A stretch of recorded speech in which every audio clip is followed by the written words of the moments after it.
Ouch. Just looking at this setup makes my back hurt and my knees explode. That's the most common and, I must say, slightly uncreative comment from viewers who are unfamiliar with the idea of a furniture-free lifestyle. If you're new here or simply need a recap, let me very quickly retell the story of how we got to the point of sitting on the floor in our home office. About 9 years ago, in a game of football, I snapped 2 ligaments in my right ankle and partially tore a third one for good measure. It took me several months to recover, and unsurprisingly, with an injury like that, it came with some loss of mobility. I was a fitness trainer at the time, and I was eager to regain the strength that I had lost as quickly as I can. I did too much too quickly with an unstable ankle and ended up hurting my back when I went back to lifting. That put me out of action for another couple of months. It was just a stupid, terrible year for me. Now I had a bad back and a stiff ankle. I started exploring different ways I could work comfortably while trying to improve my mobility at the same time. I started working on my laptop in a supported squatting position. When I got tired, I would sit on the floor, and I was constantly moving and switching between positions. I found it beneficial, and it became my main work setup. A few years later, when it was time to move into our new place, I told HL I was considering getting a floor desk for myself in our office. She was skeptical, but I think she had a bit of a FOMO situation and she decided she wanted to try floor sitting too. And thus, we sat on the floor happily ever after. At least that was where the story left off from our earlier videos. It's been more than 5 years since we've moved in. Do we have any regrets about sitting on the floor? Have we actually seen any benefits to sitting on the floor? By the end of this video, you'll find out how the story really went and what we truly think. Before we continue with the story, as Glo mentioned earlier, he used to be a fitness trainer and he continues to be my trainer on demand to this day. But if, unlike me, you don't have the luxury of having the world's best trainer at your service, maybe Trainwell, the sponsor of today's video, can help. I used to be intimidated and overwhelmed by the idea of strength training, and I didn't know how to approach fitness holistically. So I know the value of having a trainer figure to guide me and encourage me in the beginning, as well as keeping me accountable when I made all sorts of excuses to skip a workout. Trainwell is a fitness app that matches you with your own virtual personal trainer, who will tailor your workouts based on your goals and preferences. You can do the workouts anytime, anywhere, and your trainer will be there to support you and help you stay consistent. Would a virtual fitness trainer be right for you? That's something you have to experience for yourself and find out. Thankfully, you can enjoy a 14-day free trial with a personal trainer on Trainwell using our link in the description below. We hope they can be the companion you've been looking for on your fitness journey. Now let's continue with the story. I'm not known for my core strength, so when I first started sitting on the floor, my back would get tired quite quickly if I wasn't leaning on a backrest. In the first couple of months, I remember complaining to Glo about how uncomfortable the setup was, and I was honestly having second thoughts. Maybe this was a dumb idea after all. Having the Muji floor chair really helped in the beginning. Having something to lean back on when I was tired helped me in my transition to sitting on the floor full-time. But one of our biggest complaints about the setup was the awkwardness of getting in and out of the seat. You had to wiggle your way in and then wiggle your way out, and it introduced a layer of friction to getting up and moving more. It would often be easier to just sit on the floor without the floor chair, as it was more convenient to get up and down frequently that way. So I started to only use it when my back got really tired.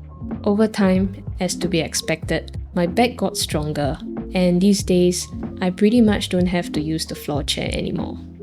Whatever performance benefits we've experienced aren't exactly measurable, but I think it's safe to say our bodies have gotten stronger and more flexible from our time sitting on the floor.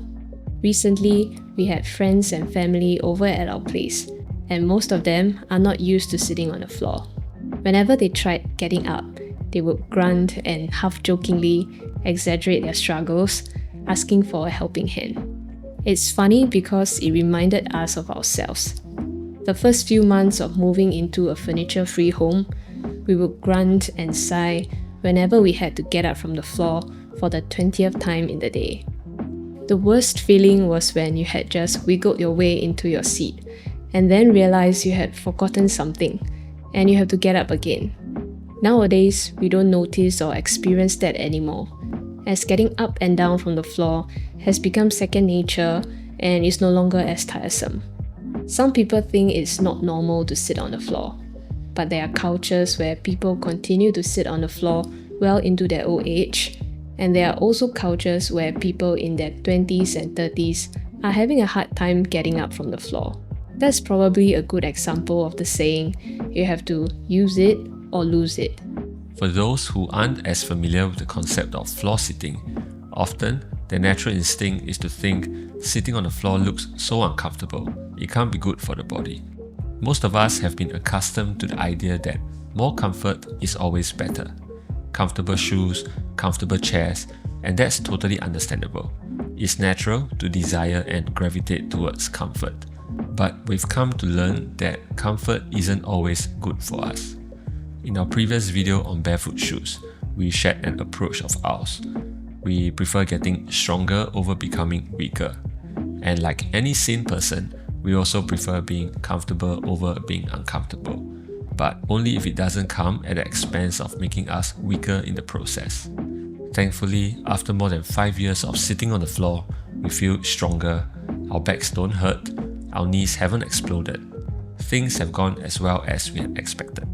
But that's not to say our setups have been perfect, because in retrospect, we did make a couple of mistakes.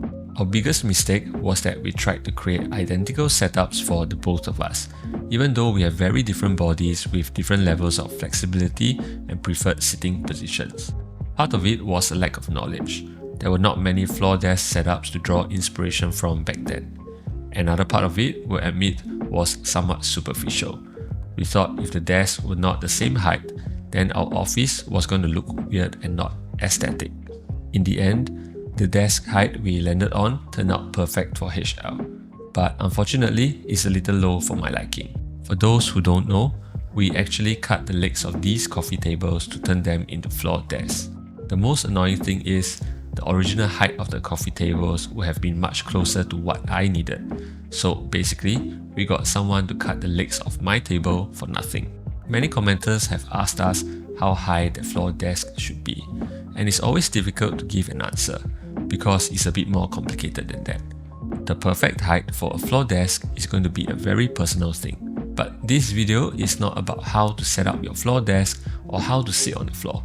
We'll make separate videos dedicated to those topics, so if you have any questions you'd like to see answered, make sure to leave your questions in the comments. This video is about our experience and whether we would choose to sit on the floor if we could do it all over again. And our answer is a straightforward yes. We still believe that sitting on the floor is one of, if not the simplest and most natural way to create a healthy working environment that promotes movement. It helps to break the harmful pattern of prolonged sitting in one position, so if being sedentary is what you're trying to tackle, then a floor setup can be a pretty effective way of addressing that problem. But as with most problems in life, there's usually more than one solution. The truth is, of course, you don't have to sit on the floor to be healthy. If you're not mindful, you can still be sedentary, whether you're sitting on the floor, at a regular desk, or standing at a standing desk. I'll confess, when I get lazy, I find that one of the most comfortable positions I've ever worked in is on the beanbag at a floor desk. It's so comfortable, I could be stuck in that position editing videos for hours at a time, much like how it would have been if I was sitting on a comfortable, ergonomic chair. Remember, better comfort isn't always better for our bodies. I'll leave you with a summarized version of the advice and reminders I would give myself if I had to build my desk setup again. First, our ultimate goal should be to create a healthy environment that can interrupt our pattern of prolonged sitting. Sitting on the floor is just one way to achieve that goal. To achieve that goal, we'll want to find a balance with our setup. It shouldn't be so comfortable it makes you not want to move, and it shouldn't be so uncomfortable it makes you not want to use or work at the setup. Again, we have a series of video ideas lined up that will dive deeper into floor seating and furniture-free living. So make sure to leave any questions you have in the comments so we can address them in future content. Best of health, we'll see you in the next one.